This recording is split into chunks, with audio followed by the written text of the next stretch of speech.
Trust. Hey, welcome everybody. Thanks for being here. My name's Nathan. Thank you for bearing with me. I know we opened the doors late. We are doing our absolute best to get everybody accommodated.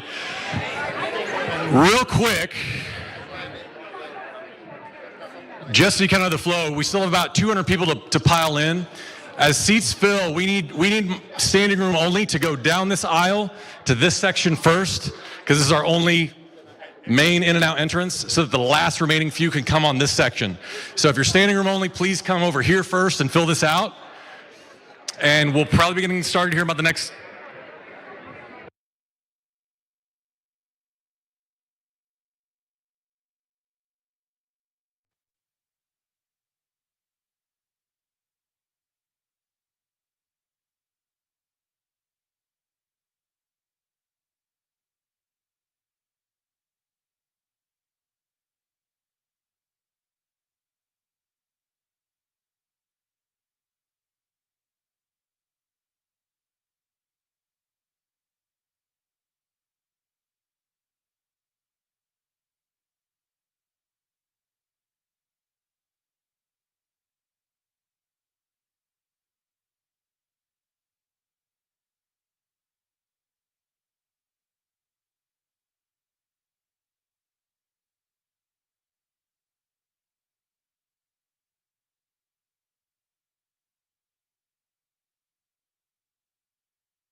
one other thing. Yeah, so again, as you're coming in, we need standing room only to fill this back section first. Please come down this aisle.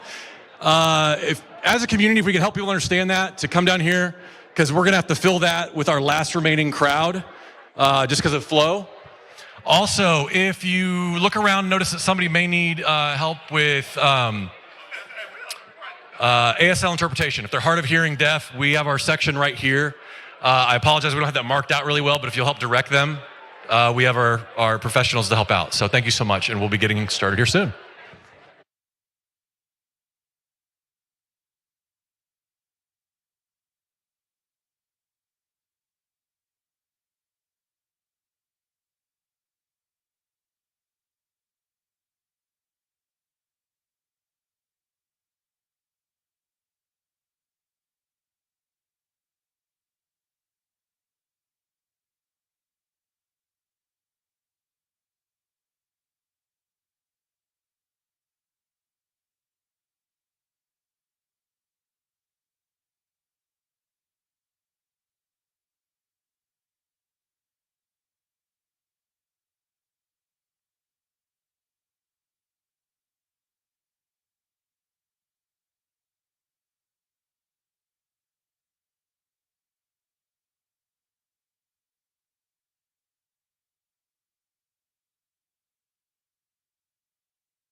Check. All right. Right about the 5-minute mark. You guys look so wonderful. This is such a great turnout. Thank you for being so present and giving your Sunday. Like that's really appreciated. Yeah, again, my name's Nathan. Thank you so much for having me and having us. Like this is amazing. It's a great turnout. Just so you know, when we get to the question and answer phase of this town hall, we're gonna have a few speakers up front. When we get to that, that's really open for who wants to ask questions. Obviously, like there could be a ton. We won't get to everybody. I think we've got 45 minutes to an hour scheduled. There's gonna be 2 of us running around with mics trying to get to people who want to ask questions. So as we hand off to somebody asking, the person who's not handing off the mic will be looking for the next person. So just, flag us down. We're gonna be doing our best. And also, we're not filtering questions. That's really important for us. Because we know this is a concerning time. We have concerns. And I'm also not here to regulate your emotions. Like, we understand.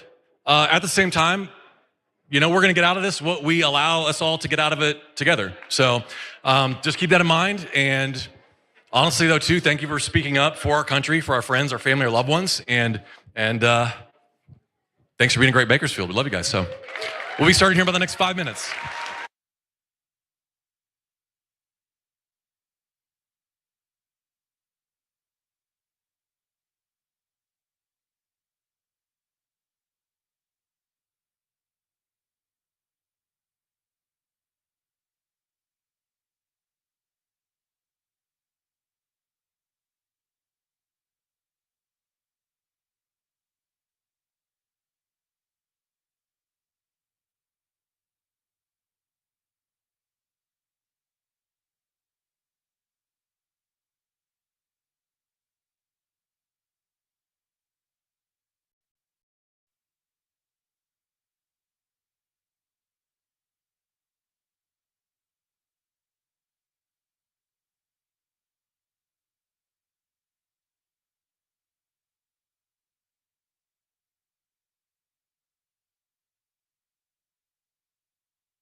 All right, we'll get the show going. Thank you so much for your patience. So again, thank you for welcoming me. Thank you for making everything as easy as we can and being so accommodating and flexible. I'm so happy to introduce you, actually one of my Jedi Masters in all things American politics and events like these. Super talented Elizabeth Cavallari. Please welcome her. Hi, everyone. How are we doing today? I love the energy. We are so happy that you're here. I'm Rose, Political Director, and we can't wait. Happy to welcome you to the Benefits Over Billionaires tour. Thank you for making it out and standing room only. Round of applause. So I just want to give a quick shout out to our nearly 30 national and grassroots and frontline partners that have supported us on this tour. We truly couldn't have done it without you, so thank you for being here. Just a quick housekeeping note that once Ro and our other speakers wrap up their remarks, we are going to have a Q&A. This is a town hall after all. So we are going to have some mic runners, but we have our first question to kick us off. And then if you can just make yourself known, we will move through it as expeditiously as we can. Okay, let's get started. So first off, I am so excited to welcome in-home supportive services provider with United Domestic Workers, Monica Escalante.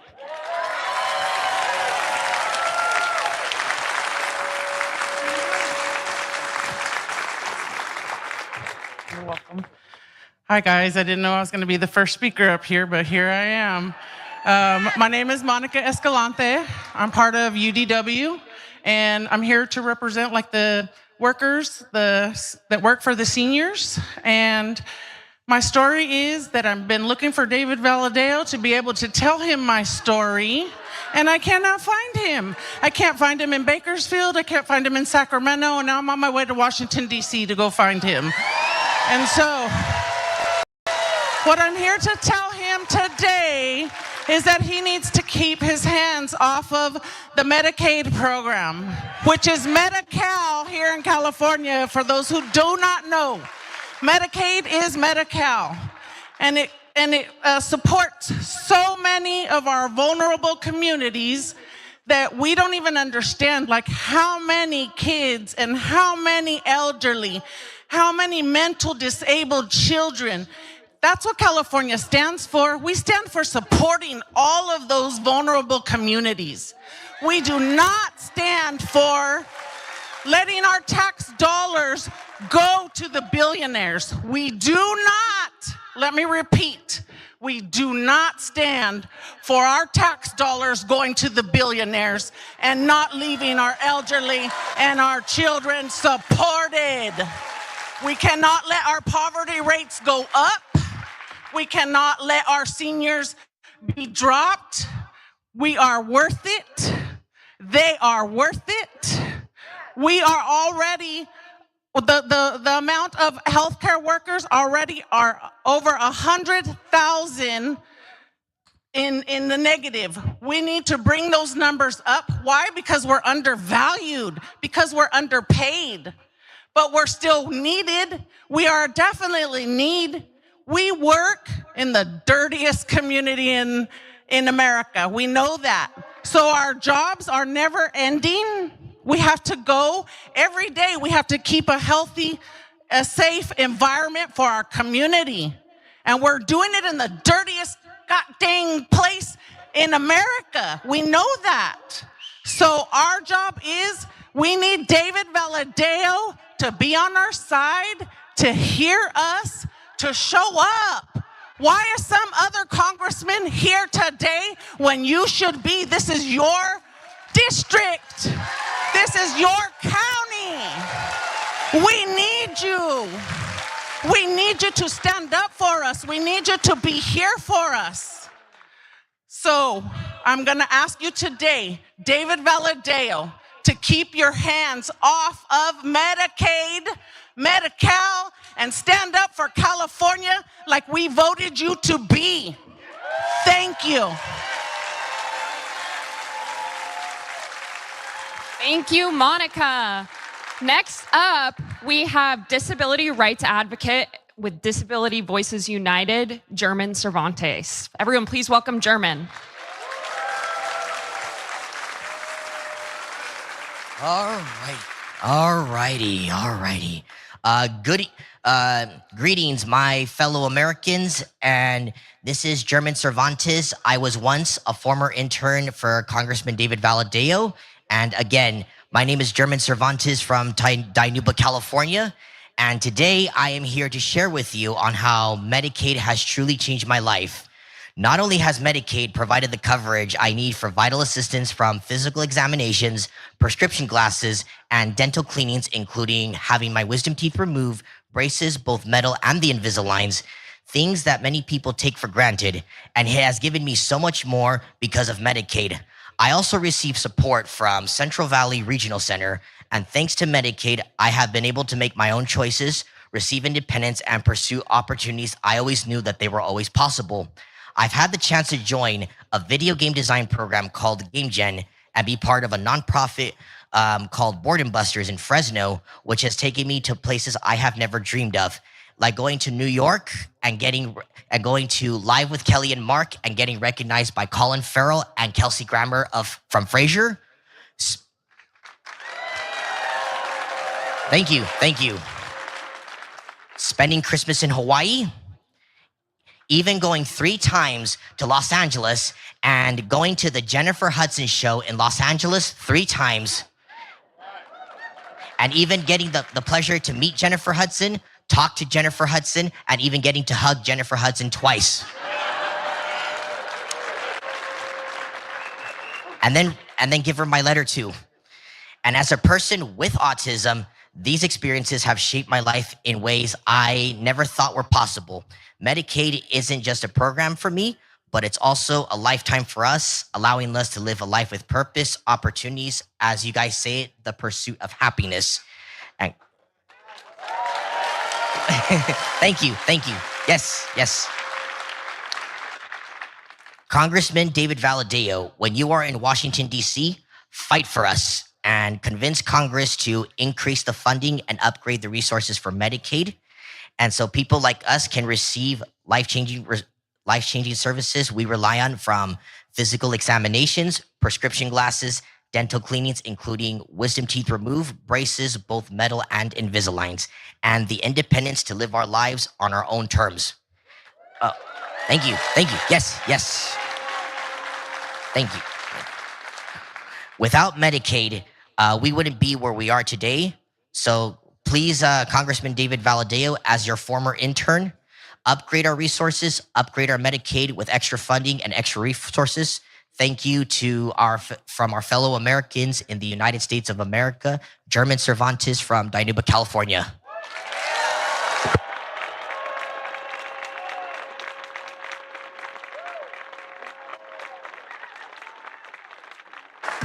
Thank you so much, German. Okay, last up before Roe, I'm so excited to introduce Dr. Randy Villegas. He is the son of working class immigrants from Mexico. Randy is a proud product of public education and a proud product of the Central Valley. As a former journalist and community organizer in Kern, he's been fighting for working families his whole life. More recently, he's been taking Congressman Valadao to task for his silence on the dismantling of the Department of Education and cuts to all of the programs our families rely on. Everyone, please welcome your community hero, Randy Villegas.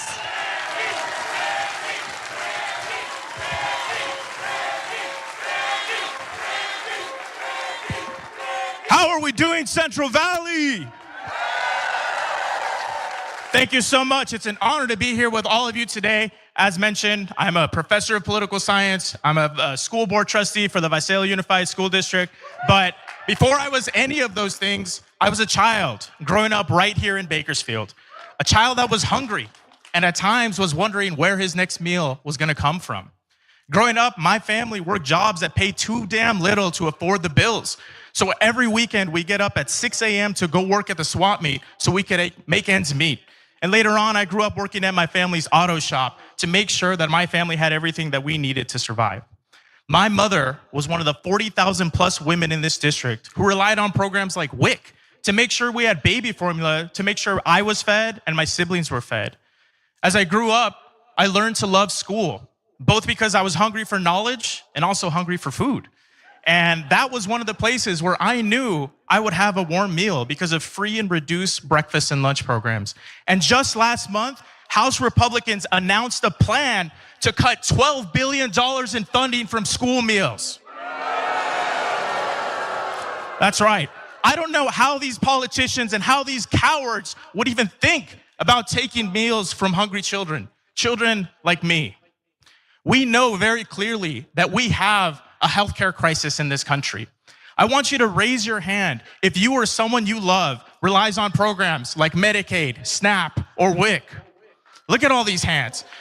I want you to keep raising your hand or raise your hand if you or a loved one has had to not go to the doctor or the hospital because you were afraid that you couldn't afford it. Look around you. This should not be happening in the richest country in the history of the world. And rather than trying to expand Medicaid, rather than trying to guarantee healthcare as a human right, Congressman Valadao, why are you trying to take our healthcare away? We need champions who are going to fight for working families. 2 out of every 3 bankruptcies in the United States are tied to medical debt. Let me say that again. 2 out of every 3 bankruptcies in the United States are tied to medical debt. That doesn't happen in other countries around the world, and it shouldn't be happening here. And these Republicans want to cut $880 billion from Medicaid, from SNAP, for WIC. Why? So they can give the wealthiest Americans, our top 1%, $1.1 trillion in tax cuts. And for what? And for what? So that Elon Musk or Jeff Bezos or Mark Zuckerberg can go buy another private island or a yacht? These are billionaires that don't give a shit about how much our eggs cost in grocery. These are billionaires. These are oligarchs who don't care what happens if one of us gets sick and our family can't afford to pay the bills because they know that they'll be able to afford their bills. Congressman Valadao has a healthcare plan as a member of Congress. And I think he should use that healthcare plan to schedule a physical because he needs to look for that spine that he's been missing for the last few years. That's right. I'm standing before you today because I'm ready to fight for working families. I'm ready to fight for the Central Valley. We know that Medicaid helps mothers with their babies, with formula, with labor and delivery. It helps us take care of our loved ones, our disabled ones in the community, and get the health care that they need to thrive and survive. Earlier last week, I spoke to someone who works at health centers in Tulare who was working with a mother who has a child with cancer right now, a pediatric cancer patient who relies on Medicaid to make sure that they're able to fight for their lives. And I'm here to tell you that nobody should be fighting cancer and their congressman at the same time. Nobody in this country, nobody in this community, nobody in the Central Valley should be fighting cancer and their congressman at the same time. For far too long, the Central Valley's been left behind by politicians who are more in love with power than they are with people. By politicians like Valadao, Fong, and McCarthy, who care more about serving corporations than our communities. Our families, our farmers, our veterans, our students deserve better. I'm here to fight for you. I fight with you for a future to believe in. And I'm here to fight for someone that I don't know. And I know that all of you are as well. And I've got to say, I hope that Congressman Valadao grows the spine to do the right thing and to save Medicaid. But even if he doesn't, why did he even let this vote go through in the first place? Why did he vote to move this budget proposal forward in the first place? I think our voters are going to remember that in 2026, if you ask me. Our valley, our people, our community deserve better. And I'll leave you with this. I know that there's an old saying that it takes a village, but as I look around this room at all of the hundreds, possibly thousands of people who showed up today in Bakersfield, and not just from Bakersfield, where's Tulare and Kings at in the house? That's right, we got folks who came all the way here to fight for our communities. And they say it takes a village, but we know it takes a valley.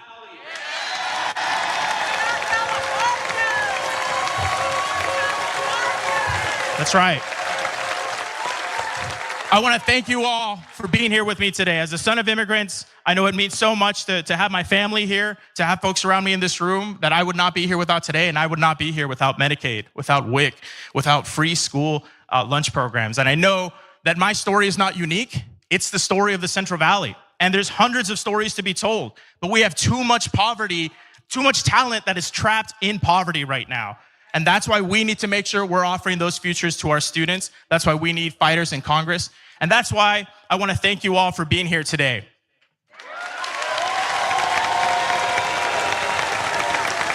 And as I close off, it is my honor to introduce to you all a man who decided to host a town hall where our congressman wouldn't.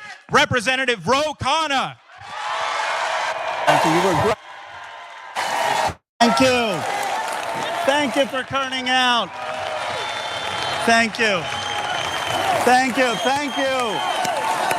What a turnout. Look. I want to just say, the applause is not for me, it's for all of you. You're patriots. Give yourselves a round of applause for turning out. I didn't know, they told me Randy was loved around here. I didn't know you were that good, huh? I mean, you're the type of guy who would make a pretty good congressman, if you ask me.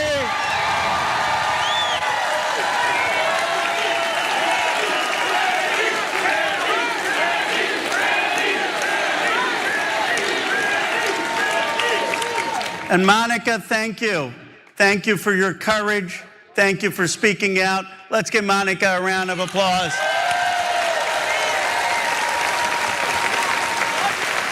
And where did German go? What an eloquent young man. German, thank you.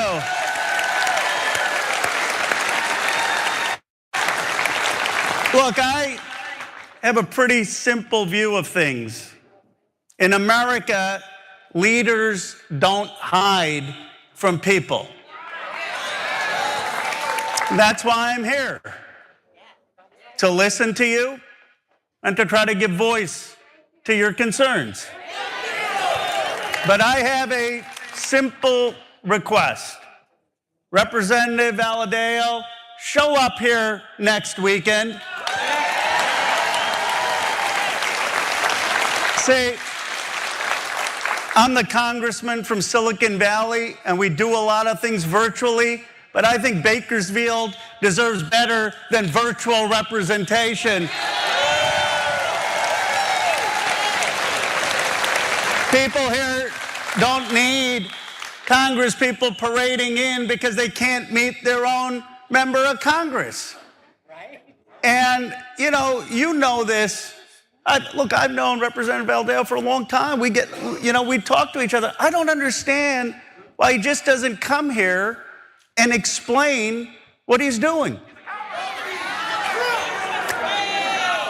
2/3 of folks, 67% of folks in this district rely on Medicaid. Medicaid is the largest health insurance program with 90 million people in the world. And David Valadao is more loyal to Donald Trump than he is to the people in this district. I mean, the reality is he voted to cut $880 billion of funding in Medicaid. Why?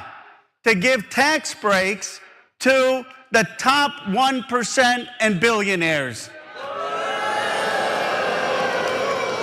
And he doesn't have the guts to explain why he did that. Now look, I'm not here just for the politics of it.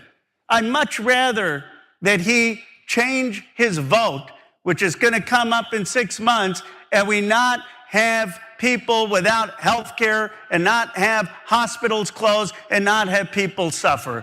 That's why I'm here. We need 3 Republicans to prevent the cuts to Medicaid. And that's what I want him to show up. I want him to hear your stories. I want him to have some kind of heart. I want him to understand the devastation that is taking place and for him to change his vote and not vote for the $880 billion of cuts. One more thing I want to say before we really open it up to hear your concerns and your stories and your criticisms. You can ask me anything, so don't hold back. We make a promise to people who wear the uniform in this country. Do we have any veterans here today? Will you stand up? Will the veterans stand up?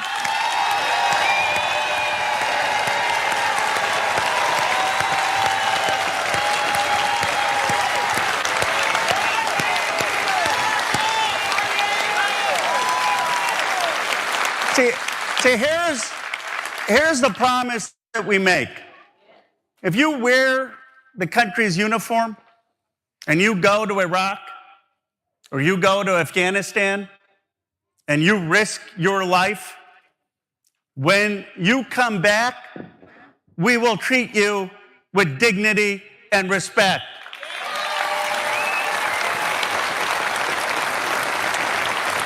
We will not fire you on a whim. 1/3 of people who are federal employees are veterans. And here's what I want to know. What right does Donald Trump have, who never wore the nation's uniform? What right does Elon Musk have, who never wore the nation's uniform, to say that our veterans are unqualified and fire our veterans? What right do they have?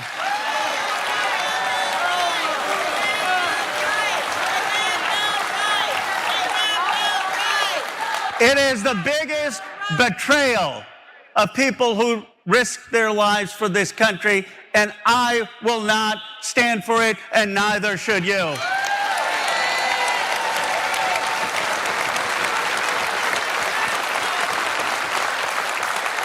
Together, we will prevail because we represent decency in this country. We represent a vision that you respect veterans. We represent a vision that people should have health care. We represent a vision that it's fine to make wealth, but you don't have greed, that you want tax breaks on top of making billions so that people don't have education or health care. We have the values that built this country. We just need to show up, speak out, and go across this country and speaking up for the unions that built the middle class. I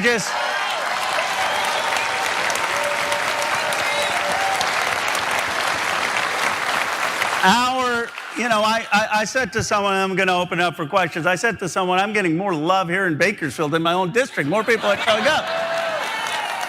And that gives me hope. That gives me hope. Because this is happening across the country. It's across our state. Americans, look, we fought a revolution. I was flabbergasted. Donald Trump is saying, let's go become part of the British Commonwealth again. I said, we fought a revolution in this country.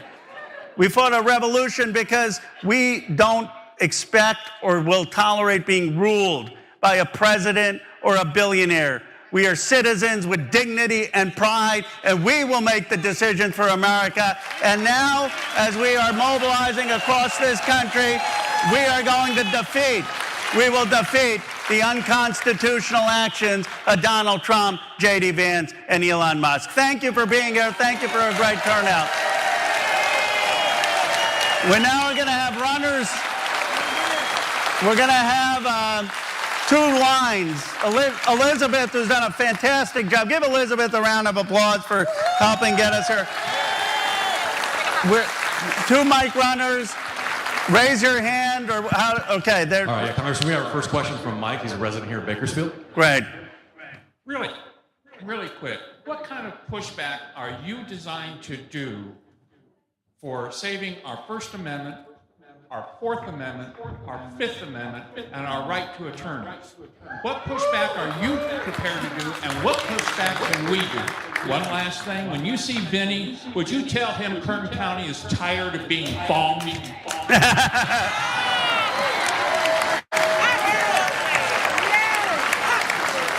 Well, I appreciate your bringing this up in terms of the First Amendment and the Fourth Amendment and the Fifth Amendment. Let me give you three things which I was horrified about.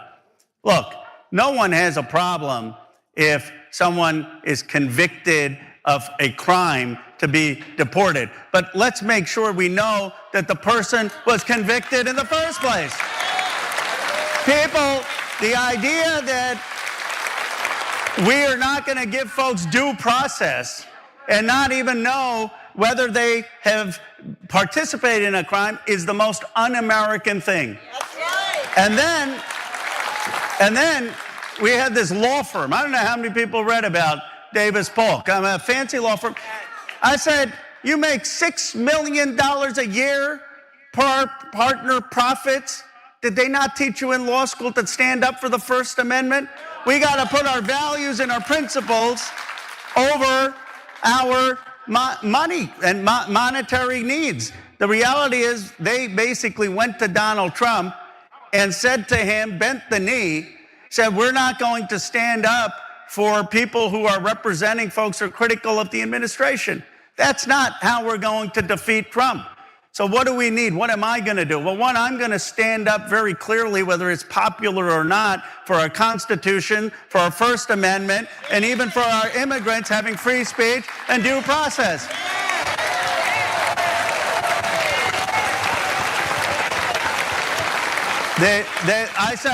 I said, look, the First Amendment, if you read it, it doesn't say First Amendment applies to citizens. It says First Amendment applies to every person in the United States. And if we are indifferent when Donald Trump comes after the trans community, if we are indifferent when he comes after the LGBTQ community, if we are indifferent when he comes after the Venezuelan community, when he comes after the Muslim community, when he comes after women, then soon he will come after us. We need to stand for principle in this country.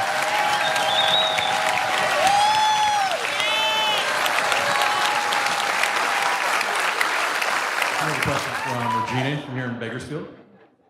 I'm going to ask you the same question I hear when I hear congressional hearings all the time.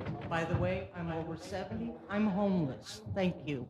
And I'm very proud of that because, hey, I'm a survivor. And, but I have a solution to what they say, what to say when they say, how are we going to pay for this? Hello, how many years have we paid subsidies to the oil company? And are we paying out at the pumps? Yes. How many times have we did subsidies to the pharmaceutical department? Hey, stop these subsidies. And people, you can complain, you can write letters, but I'm going to tell you right now, for every letter that you write, they're getting hundreds of dollars out of the lobbyists. So it's like they're looking for their paycheck or their supplement, their subsidies. We want ours. Ours. Thank you, man. Thank you. Thank you for speaking out and your courage. Stay here. Stay here. Let's give her a round of applause. Look, you're absolutely right. You've done your homework.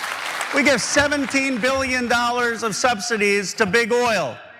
Is Elon Musk touching those subsidies? No. We give subsidies to big pharma, are fleecing the American people in Medicaid. Are they going after that? No. Are they going after the defense contractors with over $1 trillion budget? No. And yet, what do they want to cut? They want to cut health care from working families, from people who have to work for a living. And by the way, you ask, how are we going to pay for these things? It's not just that we can go after these subsidies. Look, I represent a district in Silicon Valley. You probably heard of it, Apple, Google, NVIDIA, all those companies. You know, here's what I don't understand. I'm for taxing the billionaires more. There's no one, in the 435 districts in America, no one has more billionaires than my district. If the guy who has all the billionaires can say tax them more, how is this a hard vote for the other 434 members of Congress? I don't get it. We need to tax the billionaires and the ultra-wealthy to provide guaranteed health care, Medicare for all in this country, universal education, and to have fairness in America. And so I appreciate what you're saying. You've done the math, unlike some of the folks who are out there telling us false math. People need to quit looking at success in dollars and cents. Right. I appreciate it. Thank you. Thank you. By the way, if you're a Trump voter, I know there's some of you out there who are having regrets. Feel free to share your stories. I want to ask, is it legal to impeach the representative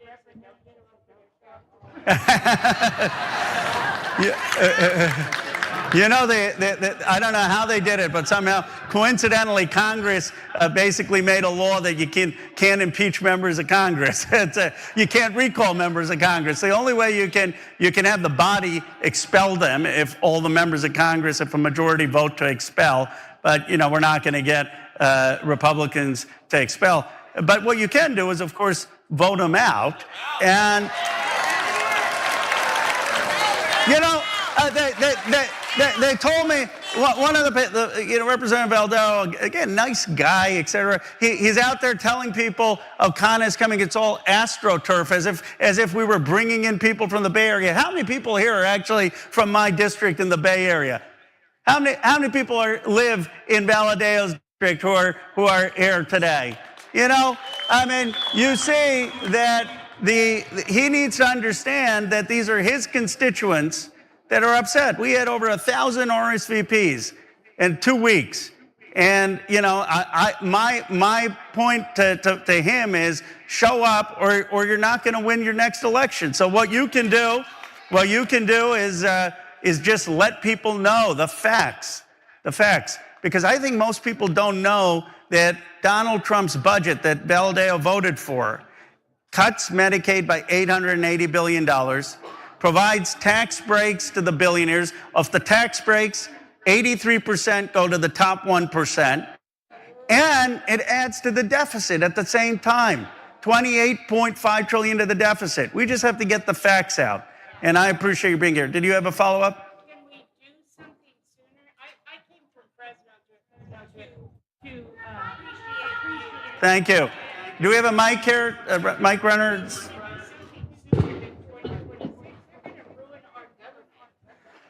You know, I agree with you, and I think that you're showing up here today and being, you know, a lot of people are covering this, a lot of people are going to see this, people are seeing this on live stream, you're showing up. This is what it's going to take, because we just need three Republicans to have some courage, or as Randy put it, find a backbone. You know, I saw one congressperson from Utah, Republican, saying, well, I'm a little concerned we may be having some steps towards authoritarianism. You think? You think? I said there is hope. There is hope. And so, you know, what we need to do is you have, in some sense, you have a great obligation, people here. I'm being serious. You know, there are few times in our country's history where citizens really are counted on to stand up for democracy. And those folks who happen to live and be part of communities that are red, which have been close, have the opportunity to stand up and mobilize and organize to get their representatives to show some courage in standing up to Donald Trump. I don't have faith, bluntly, in Senator Schumer saving democracy. I have faith in all of you saving democracy. Next question. We're going to have the next question on your right. Congressman on your right. Over there. Oh, we got a line here, too. I'll try to be shorter in my answers. Congressman, thank you for being here today. My name is Jennifer Lapp. I'm a longtime educator in this community. Thank you, Jennifer. Thank you. This is so important, and all of this is, but when we say we need to have our voices heard and take action, we need more direction, I feel, from the Democratic Party on specific action. Because we can say write a letter, or we can say make a phone call. Do you have any sense of what is going to be the most effective action to have our voices heard? Jennifer, I think in this district, my view is that we need to be very strategic in organizing in the 20 or so congressional districts that are red, that are a close margin, where the representative barely won.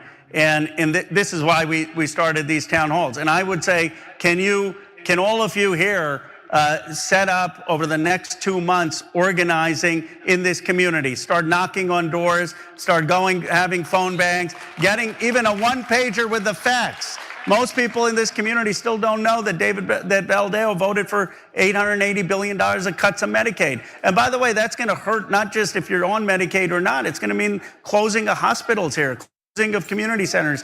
We've got to get that message out. And what I'm committed to doing is, if you need to raise resources to be able to do that organizing, I'm happy to help with that. The Democratic Party should be helping with that. But that to me is what's really going to bring change, especially if you're living in districts like this. Go ahead. I would agree. And so many people are working and just barely making it happen that unless there are some specific actions, you people today make this phone call, you people today go knock on doors. We need really specific instead of the general, because many people, they don't have the luxury of the extra time, but they'll make the time if it's targeted action. I love that idea, Jennifer, because the same zeal that we had to try to make Vice President Harris president, the same zeal that we are going to have in 2026 to try to make Hakeem Jeffries speaker, we need that organizing today to save Medicaid and to save our democracy. And I'm going to talk to Ken Martin, the DNC chair, to say, how can we start to run organizing campaigns, not in 2026, but now, that knock on doors and have phone calls to be doing this. Thank you. And Congressman, a question from Tony here in Bakersfield.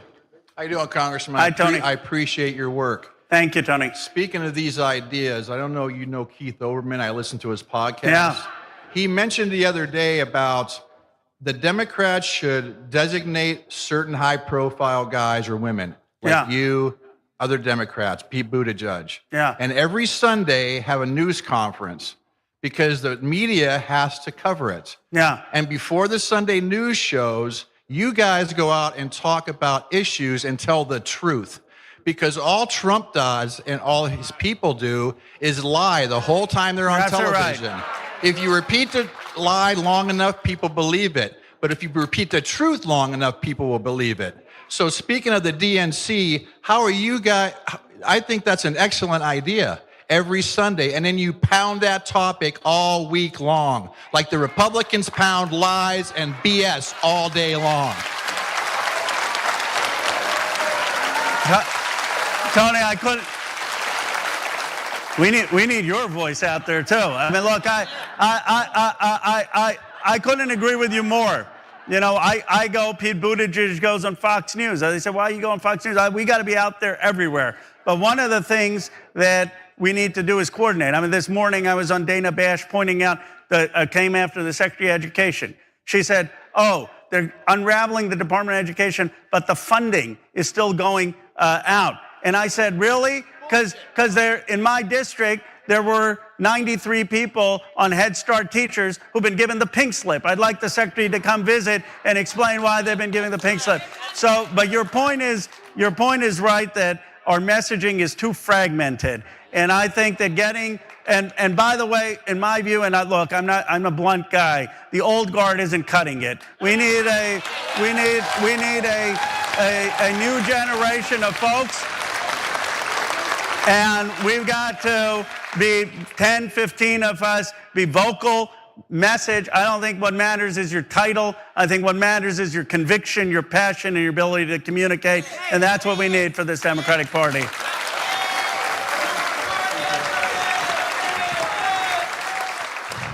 Thank you for being here. Thank my you. My name is Susan Garcia, and I'm actually from the 31st District, but I'm here visiting a friend. And Thank you, Susan, for being here. I just have one question. When are you going to subpoena Elon Musk to speak before Congress? We tried. We tried. He needs to be subpoenaed. We tried. The Republicans didn't vote for it. We're going to try again. But here's why he should come before Congress and be subpoenaed, but also show up. Here's what I've said. I said, Elon, if you're so convinced that you have good ideas, if you're so convinced that you are doing something efficient, why are you hiding from the American people? Come explain your ideas. You know, if you got some brilliant plan, come show it to the Congress. Why are you afraid of the Congress? So we need to make sure that we subpoena him, but we need to continue to put the pressure on him to be transparent with the country.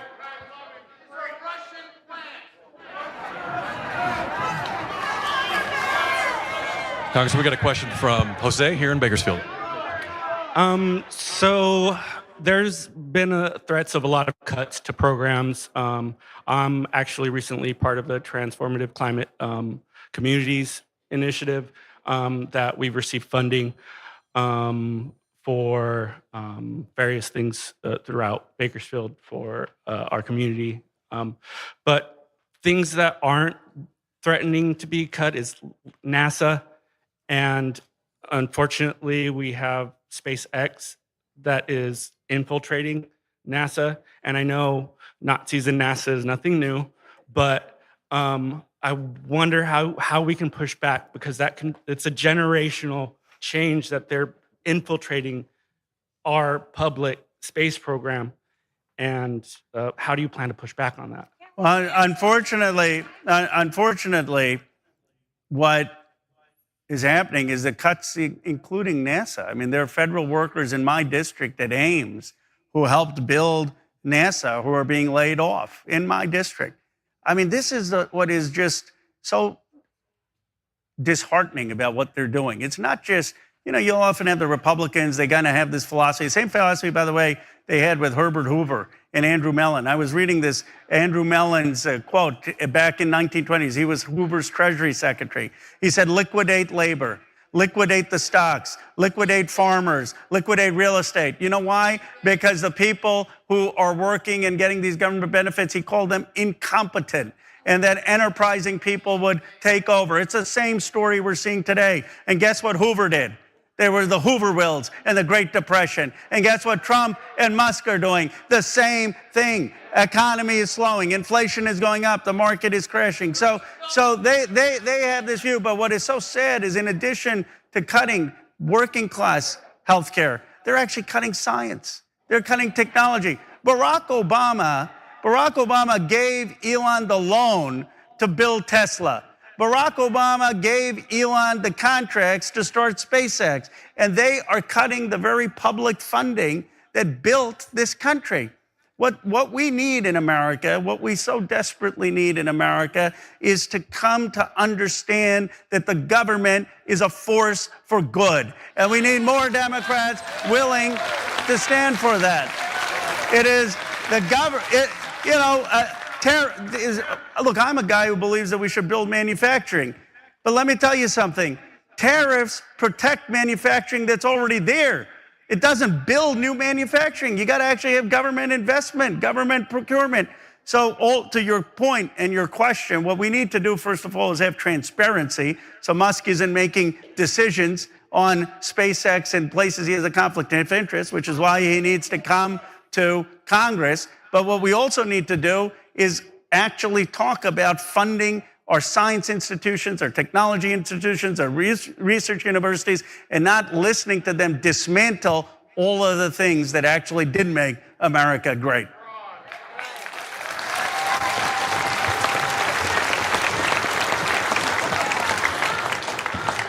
Hello, my name is Shirley Todman McNeese. I am a nurse. I've been a nurse for 22 years. I am also the union representative for nursing home workers in Kern County. SEIU 2015 covers nursing home workers in Kern County. My concern, the majority of the funding for nursing home residents is Medicaid. The majority of nursing home workers use Medi-Cal as their health insurance because they can't afford the insurance from the job. My concern, the cuts to Medicaid affects the workers. It also affects the residents. What happens to the residents that have no family and they cut Medicaid and they have no money? Where are those vulnerable residents going to go?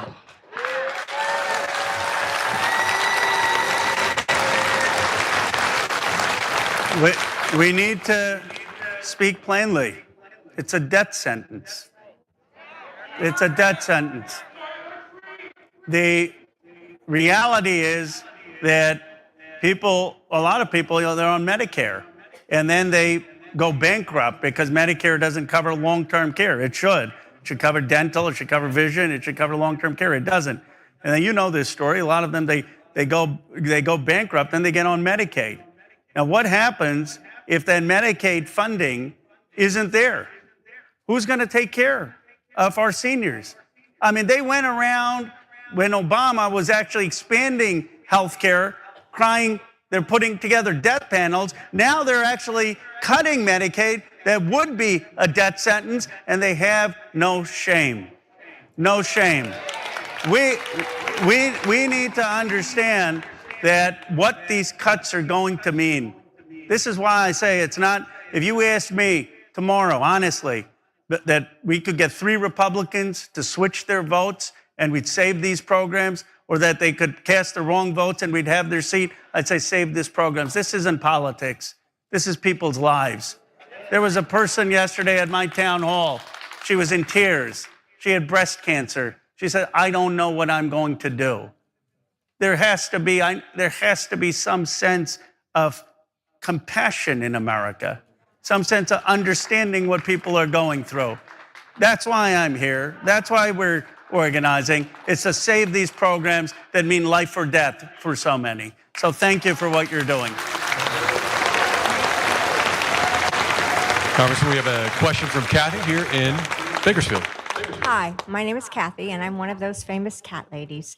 So my question to you is, we have approximately, don't quote me, 132, 137 cases in litigation with the unconstitutional, illegal executive orders. Anybody over the age of 7 would realize those are unconstitutional and illegal executive orders. So we have the courts that are blocking those unconstitutional orders. But we have a complete non-compliance from the Republican Party. We have a presentation to the public of the evil judges and the evil laws and the poor, poor president. We have a U.S. Supreme Court that's pretty iffy at this point. But I cannot imagine that they would go that far down the rabbit hole that they no longer have a position to work, because that is their job, to be our final say in our judicial branch. So what hope can you give us that these executive orders and these blocks will be, or his blocks will be lifted so that people can get their services? I decided on just November 6th that I was not going to participate in the tariffs. I pulled out what little money I had and I bought a freezer. And then I made it my goal to go to every single food bank every single day and fill that freezer and talk to people who are extremely poor, who have no idea what they voted for, and take that food and make more food baskets so I can talk to them and feed them, so I have their attention and I can feed them. This is why there is no food at the food bank. I need to know what to do next. I need to know what we can do to motivate the courts. I need to know what we can do to back the Supreme Court in upholding the law.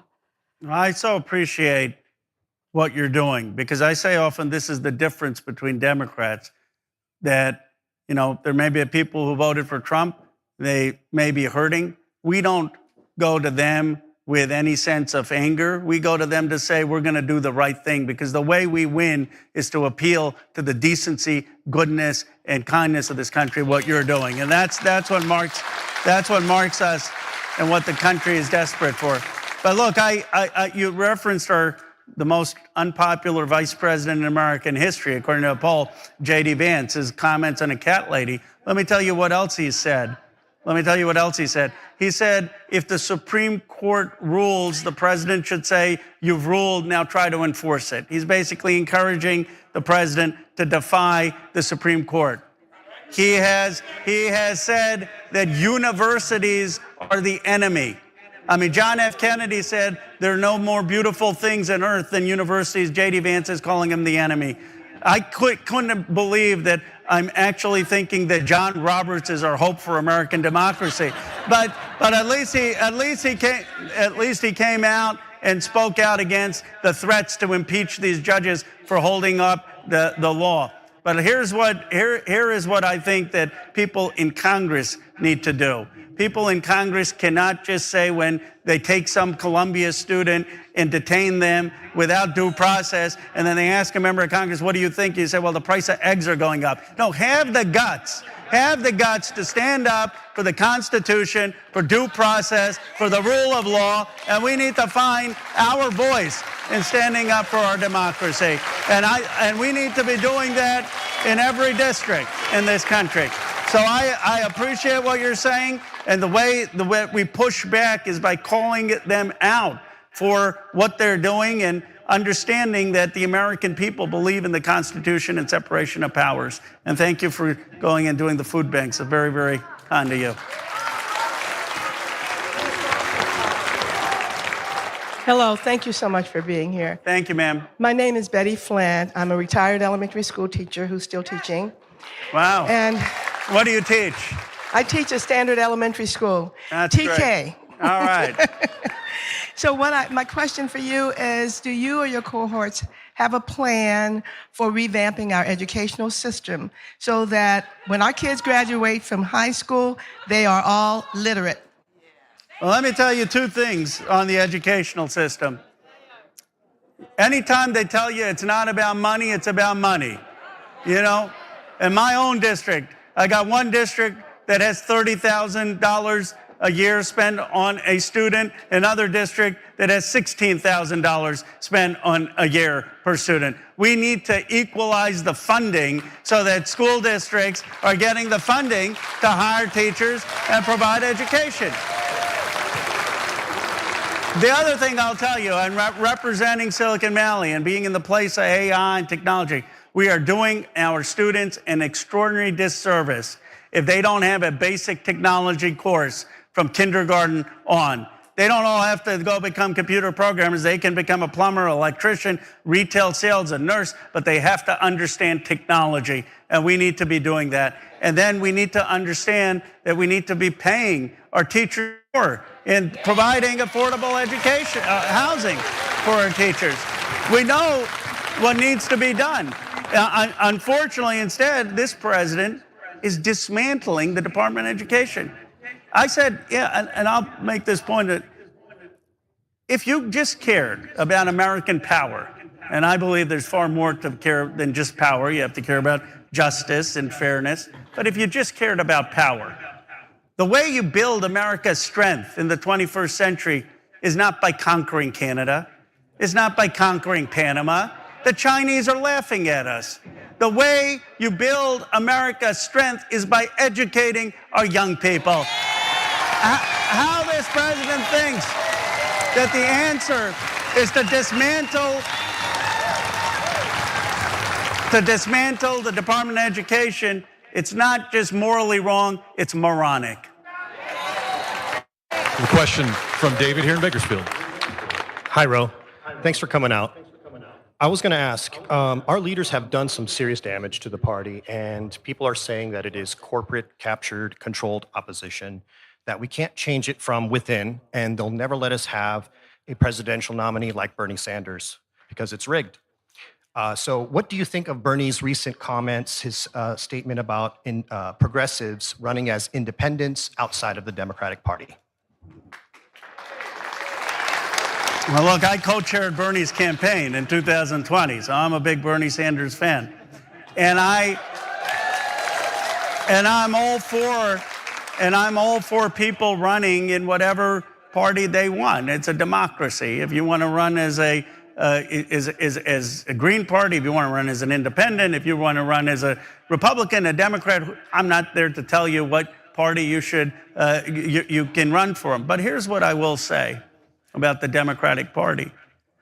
We are the party that got the 40-hour work week. We are the party that got overtime pay. We are the party that got Social Security. We are the party that got Medicare. We are the party that got Medicaid. We are the party that funded public schools. We are the party that fought and got civil rights and voting rights. We are the party that got the Immigration Reform Act of 65 so my parents could come here. We are the party of FDR and John F. Kennedy and Barack Obama. And if the party is letting us down, it's time to rebuild the party and understand what this party has achieved for America.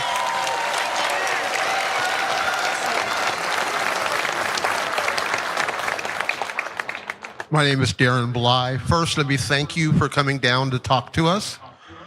I'm a student of history. And in World War II, the Navy realized that their peacetime submarine captains were very bad wartime captains. They didn't want to risk their ships. Right. Everyone is here today because we're ready to fight. When is the Democratic Party going to set aside its peacetime leaders and bring up some wartime leaders? Because that's what we need.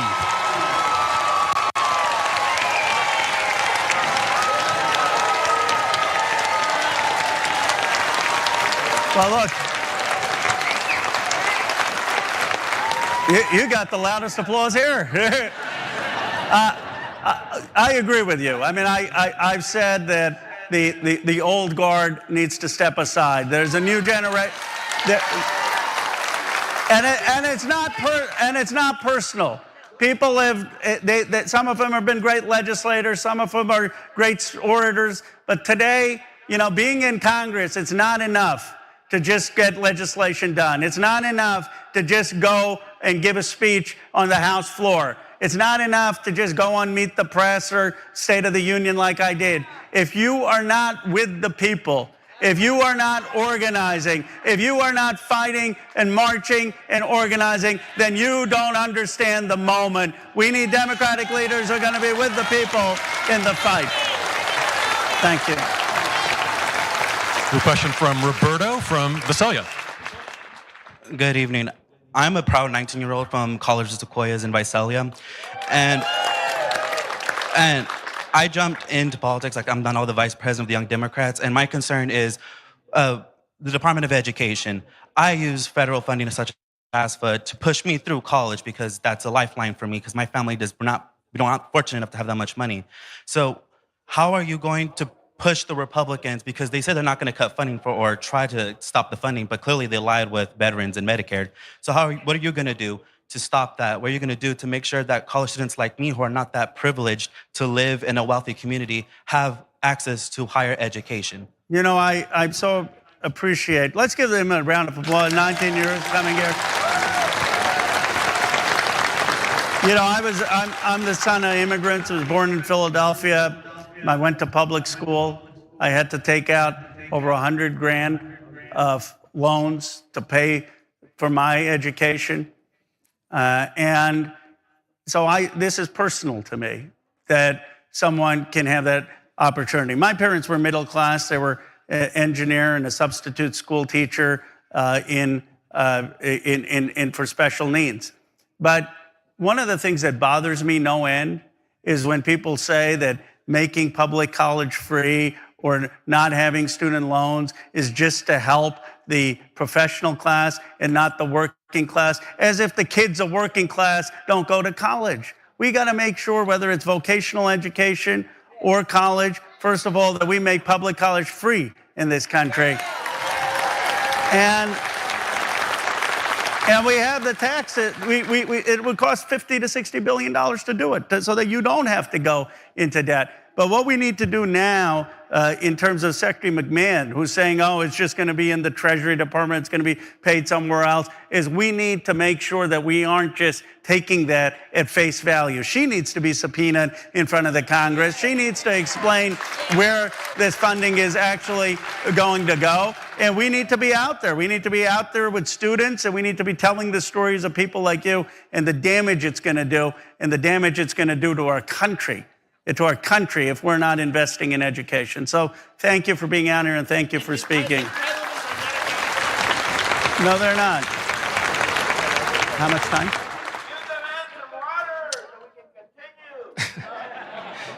Hi, thank you. My name is Johnny Olagas. I'm a small business owner. I've lived here in Bakersfield my entire life, basically. So my name is Johnny Olagas, and I'm a small business owner at Bakersfield my entire life. Years ago, Democrats had majority control and the presidency, and even they failed to represent us and to use that power to prosecute Trump. So watching Trump dismantle our economy, ignoring judges on deportations, it makes me wonder, are the Democrats here to represent us or to make excuses? I switched to independent because of that. I understand things are not black and white. So as we keep talking about Valadao needing to go to the chiropractor, what about Schumer? Is Schumer one of those 3 Republicans you're waiting to vote with the Democrats? Because it seems like it. Also, earlier someone asked, what can you do as a congressman to push back or fight the craziness? And I didn't hear an answer. So can we get 3 bullet points that Congress can, like something, like what actions can you take? Just 3, that's all we need. Right, well, I appreciate the question. First, every member of Congress should be doing what I'm doing, showing up into red districts and organizing so that we can flip 3 Republican votes. Second, we need members of Congress voting no on Republican bills, not acquiescing and voting yes, as the Senate did. And third, we need members of Congress getting out of Washington and marching and being out there with people, telling their stories, and being on the front lines. I've gone to quite many of these protests, and I understand it's uncomfortable for some of the members of Congress. It's not, but they, to the person's point earlier, that we are on a footing of crisis, and people need to act that way. Those are 3 things. In terms of you becoming independent, look, there are 2 views on this. One side of the Democratic Party thinks that we should lecture you and shame you becoming a Democrat. I have a different view. I think we need to re-earn your trust by having the right vision and policies so we win back your trust. And I believe we can do that if this party starts to stand to get rid of super PACs, to get rid of corporate money into the DNC, to stand not just for the ACA, but for Medicare for all so insurance isn't denied, to stand for expanding child care so we have child care at $10 a day, for taxing billionaires, to have an agenda that actually speaks to the working and middle class in America. And if we do that, we're going to win back a lot of people who have left the Democratic Party, but we need a new generation of leaders.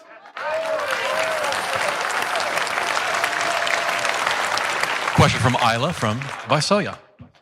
Hi, my name is Isla Osterk. I'm from Visalia. I go to the College of the Sequoias, a community college in New York City.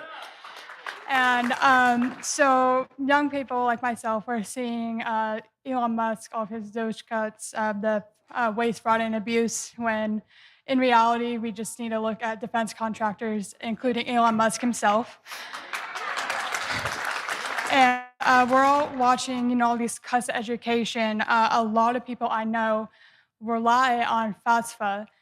So what are the Democrats doing? Like, what are they planning to do? What are they working on to, fight back against all of this stuff? Because, people feel lost right now. And I think just kind of having an answer of some sort would really help. Well, thank you for speaking out. Thank you for being here. The defense budget, if you really were serious about cutting the budget, it's nearly $1 trillion, the defense budget. It's 56% of the federal budget. Half of it goes to defense contractors. I gotta be honest with you, I'm on the Armed Services Committee. Last year, I was the only person on that committee to vote no on the $1 trillion budget. It was a 7-to-1 vote. They booed me. I said, you can't be a Democratic Party standing up for education and then not standing against all of the money that's going to defense contractors and the ballooning defense budget. The education budget in this country is a few percent, If we were to raise taxes on the top 1% and the billionaires, and if we were to cut some of the defense contractors, we could fund community college, public college, K through 12 education, and it would be free. And we'd fund vocational education. But what it is going to take is your generation who are so informed, who know the facts, to start getting involved and start demanding a change, not just in the status quo, but in the leadership of our own party.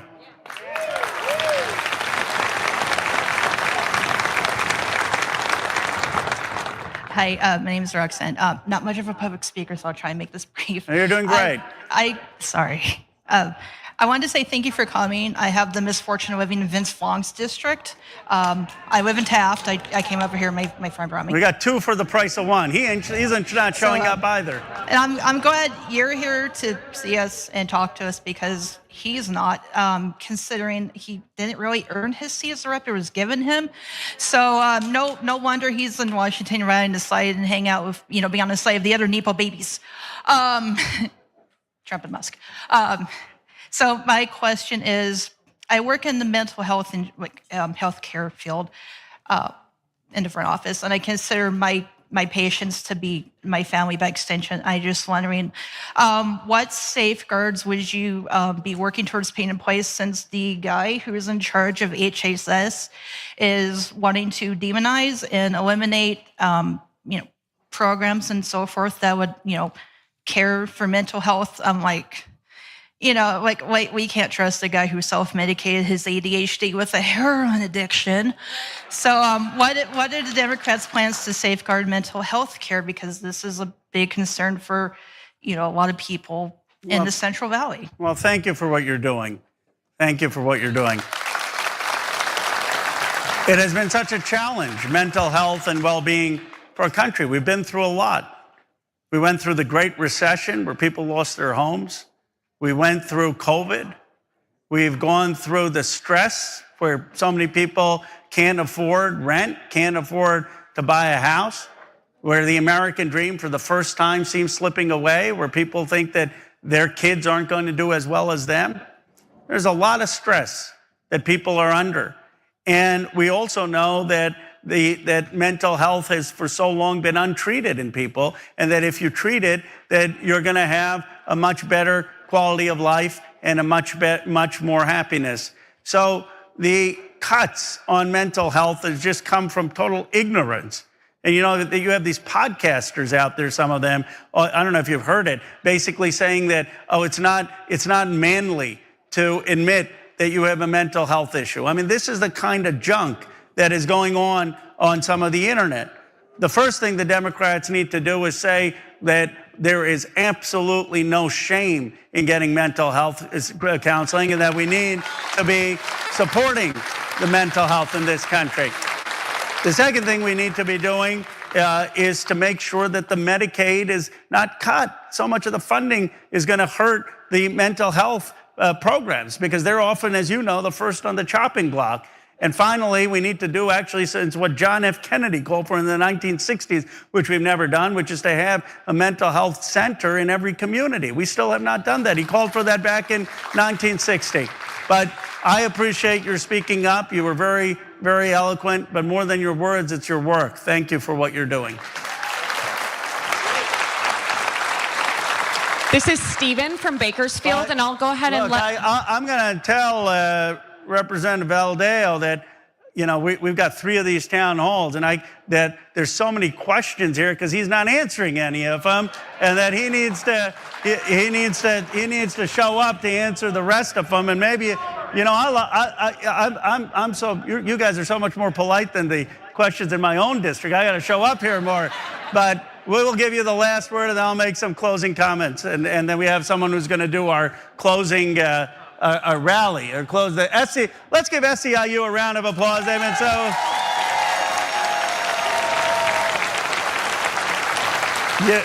We're going to give our leader on SEIU the last word after I answer the gentleman's question, and he's going to have very specific instructions for what we all can do. Sir. Hi, and thank you, by the way, for being here today and answering our questions. I just wanted to say that I've watched Donald Trump steal, lie, cheat, and rape his way through life and into the hearts of all of the evangelicals in the country, and they won. So they won, and they won the House, they won the Senate, and they won the presidency. with that message, we lost. So do we have bad messaging? Should we hire some of the people that are messaging for them? Should we consider maybe a different way of speaking to people that gets to what an average American understands? I mean, I listen to some of the representatives in the Senate speak on different programs, and honest to God, I got to pull out a dictionary to figure out half of the words they say.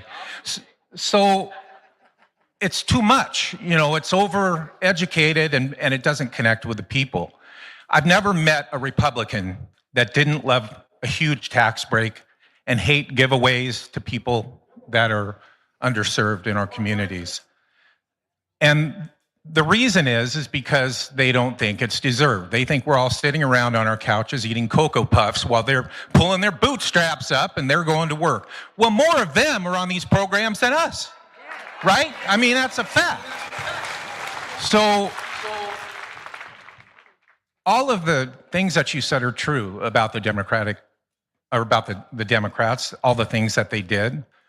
But the problem is that when you have a Democrat in office, like Joe Biden and like Obama, they don't run for the whole 4 years like Republicans do. They don't sign the checks that are sent out that they got the funds approved for. They let Donald Trump do it. So everybody thinks Donald Trump is giving them all this money from COVID, when really it's because Nancy Pelosi got that money approved. So Democrats do things, but they don't blast it out there. So we're not saying the right things. We're not being aggressive enough. I'm getting a second passport to another country because I think the house is on fire. The house is on fire when I see them getting into social security systems, when I see them getting into some of the secrets of the United States that they don't belong in. They're getting our information. They're getting secret information. He's best friends with Putin. You know, my father fought in World War II against fascism, and that's what they represent. So simple. My question is simple as this. Tell me, convince me that there's going to be another election.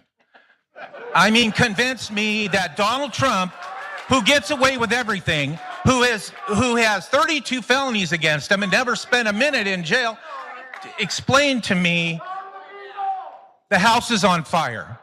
Now tell me how we're going to stop it, and what do we do when he says, I am not going to obey these court orders? Because that's when it's done, isn't it? When it's a lawless country and he doesn't obey laws and he is the chief, what then? Convince me that we're going to have another election. And thank you so much for your time. Well, thank you. You know, I often share what your point about Trump. I said the only thing that we should learn from Trump is how to sell things, because we haven't done that as a Democratic Party. And here is the reality and how I see the country and what gives me hope about our future and our future elections. People are really upset about what's going on in America. There's an anger brewing, not just you know, the inflation that was taking place under Joe Biden, but for 50 years in this country, 50 years, we saw corporations offshore jobs to the cheapest wages. We saw the decline of unions. We went from 53rd in income inequality around the world to 128th. Folks aren't able to afford their rent, afford childcare. They're going into medical debt. So many people are living paycheck by paycheck. They see districts like mine, the 401ks, they don't have the retirement. They see districts like mine, they see all that wealth, $12 trillion in Silicon Valley, all this money in New York, and they say, what happened to us? What happened to us? And well, you know, yeah, Trump, but it was before Trump. This has been going on for 50 years. This has been going on for 50 years in this country. And one of the things we need to do, it's money in politics. It's policies that allowed the offshoring of steel, of aluminum, of industry, not building things. It's a policy that gave tax breaks to the wealthy, that did not invest and make sure that we had health care for all, that we had child care for all, that we had education funding in this country. This has been going on for 50 years. And so what do people do? What do? They just vote every time for change. And they don't even think about whether that change is going to improve their lives. Now, Democrats, I think, and people in this room, I think we have to do two things. We need to first acknowledge that people are right to be upset at the status quo. They're right to say that 50 years of policies in this country has not worked.